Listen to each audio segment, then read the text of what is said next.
বলেছিল যে আমি একদিন আমার 6টি ফুল আর লক্ষ লক্ষ প্রজাপতিতে ছেড়ে চলে যাব।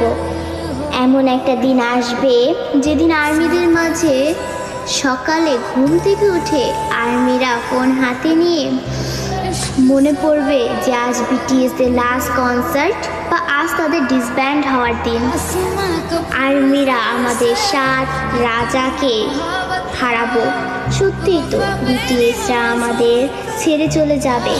এমন একটা দিন আসবে যেদিন আমাদের অনুপ্রেরণামূলক কথা বলার জন্য বা আত্মবিশ্বাসী গড়ে তোলার জন্য আরেম থাকবে না, নিজের প্রশংসা নিজে করানোর জন্য জিন থাকবে না, আমাদের স্যাড কিং সুকা থাকবে না, একটা মুচকি হাসি দিয়ে সকলকে হাসানোর জন্য যেই হোক থাকবে না, ক্যামেরার সামনে আর্মিদের সাথে ফ্লাইট করার জন্য জিমিন থাকবে না।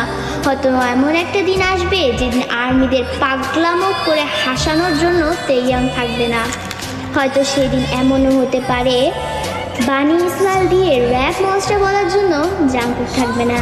সেদিন হয়তো বা বিটিএস নামক ওই ব্যান্ডটা থাকবে না। হয়তো তাদের আর কোনো গান অ্যালবাম রিলিজ হবে না। আমরা হয়তো বা আমাদের 7 রাজাকে আর কোনোদিনও ফিরে পাবো না। আমরা আর্মিরাই চাই না যে আমাদের প্রাণপ্রিয় বিটিএস 2027 সালে ডিসব্যান্ড হয়ে যাক, কিন্তু 2027 সালেই হোক বা 2034 সালেই হোক, একদিন না একদিন তাদের সব কিছু ছেড়ে চলে যেতে হবে।